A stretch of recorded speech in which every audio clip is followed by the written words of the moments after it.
When police were called to 1116 Ocean Drive in Miami Beach, Florida, on a warm July morning, they were unsure what to expect.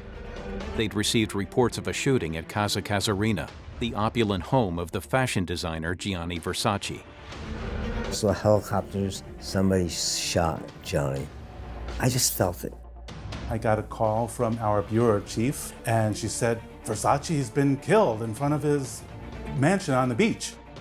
What they found would reverberate around the world and throw the world of fashion into mourning. He was shot in the back of the head with a semi-automatic weapon. There was blood on the stairs, a lot of blood. There was 2 .40 caliber casings in close proximity to Mr. Versace's body. It was a media circus. There was thousands of people there, media from all over the world. It was amazing how quickly the word got out. It was just pandemonium. There was also already a huge crowd of people. There was crime tape up there. It happened so fast that witnesses were still around. A lady observed a man come up behind Mr. Versace, yell something at him. Mr. Versace turned around and the man shot Mr. Versace twice in the head, and then he fled north on Ocean Drive wearing a baseball cap and a backpack. The suspect ran into a nearby parking garage. The uniform officers that were there set a perimeter around the garage. More and more uniform officers showed up, and we did a search of the garage. The subject was not located. He was gone. There was a witness that said while the police were setting their perimeter that a subject fitting his description had gone up to the roof of the garage and looked over, and then gone down the escalator emergency exit and gotten into a yellow taxi. Andrew Cunanan's journey to Florida was the final act in a life of deception and deceit, which he played out across the previous decade. Andrew Cunanan was certainly a sociopath, but probably a psychopath, completely remorseless, lived on life's edges, was infatuated with himself, and was going to do anything he could to make his life better. Andrew Cunanan was the youngest of 4 children. He had a genius IQ. He had a big laugh. He wanted to be famous, and he wanted to be the life of the party. He was kind of pampered and spoiled by his parents. He went to the better school. He got things that his other siblings didn't get, you know, just because he was the youngest kid. They really spoiled him. So Andrew came from a relatively modest family. His family were Filipinos of Philippine stock. He really, from the time he was a teenager, he had this aspiration to do much better than his family did. And that was something that troubled him enormously. He really was ashamed of his family. He was constantly trying to cover up for, he would lie and really spin these extraordinary tales about his background already when he was a teenager, and so that people didn't really know what was truth and what was fiction when it came to Andrew Cunanan. He went to college, but he was only in college for like 1 year, and then he quit, and that's when he got into the party scene, and his family had no idea he was gay at the time. By 1989, Andrew had moved to San Francisco and had become a fixture on the gay scene in and around the Castro district of the city, later moving to San Diego.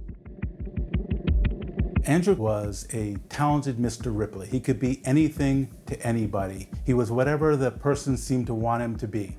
He was very knowledgeable. He knew everything from the newest opera to some hotel in Marrakesh.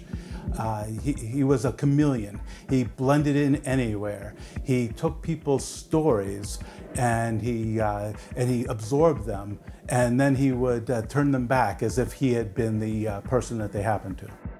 But in the spring of '97, the lavish life to which Andrew Cunanan had become accustomed came to a sudden halt.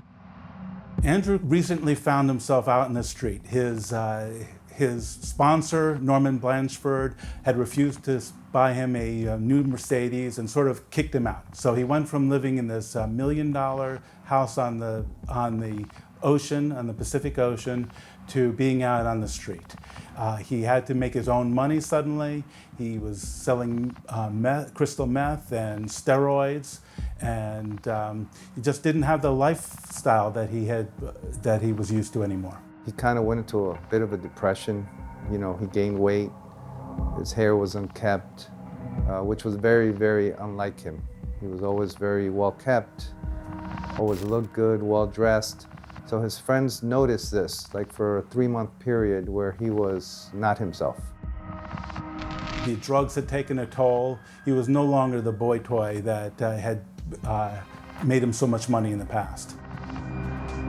He had fallen on hard times, didn't have the wherewithal to live the life he wanted to live, didn't have the people to support him as he once had, and he was, again, this is all armchair analysis, wound up to be a remorseless killer who, if he didn't get what he wanted, would kill. It was time, it appeared, to get out of California. There was nothing left in San Diego for Cunanan. People were onto him. They knew he was just a trickster, a liar, and he had no money anymore. So he decided that he was going to go to Minnesota and visit his old flame, David Madsen. It was the beginning of a journey that would end in infamy, tragedy, and the death of international fashion icon Gianni Versace. But what led Cunanan to Versace? It's been said that they'd met in the past, but even now, confusion still exists over whether they ever had. David Madsen, a former lover of Cunanan's, and their mutual friend Jeff Trail had distanced themselves from Andrew and were none too pleased when they heard he was coming to town. David Madsen was the love of his life, from what everyone says, and he was an architect, a very prominent architect in Minneapolis, and Jeffrey Trail was friends with Andrew, and he was also friends with David Madsen, but the word is that Jeffrey Trail was kind of telling David Madsen, this guy's not good for you, he's bad news, and I think that somehow got back to Andrew Cunanan, so I do know that Andrew Cunanan was not very happy with Jeffrey Trail. He arrived in Minneapolis on April 25th, and for the first couple days, it seemed like they got along. They went out to dinner with friends. He stayed at another friend's apartment. But suddenly, things changed. He thought the two of them might be having an affair, and it made him outrageously jealous. For some reason, he took a claw hammer and he beat Jeff Trail to death. It was amazing that Andrew was able to overpower Jeffrey Trail, because Trail was a Navy veteran. He had been in the Gulf War. He had trained to be a highway patrolman, and he was a buff individual. Andrew must have attacked Trail in a fury. There was blood all over the place. He wrapped him up in the rug and he stole his gun. Several days later, David Madsen is found murdered, shot twice, once in the chest, once in the head, near a lake about 50, 60 miles away from his home where Jeffrey Trail was killed. And he had been shot with a .40 caliber gun that would end up being tied to Jeffrey Trail. Now responsible for 2 murders, Cunanan made his way to Chicago. Andrew drove David Madsen's stolen Cherokee to Chicago, where he encountered Lee Miglin.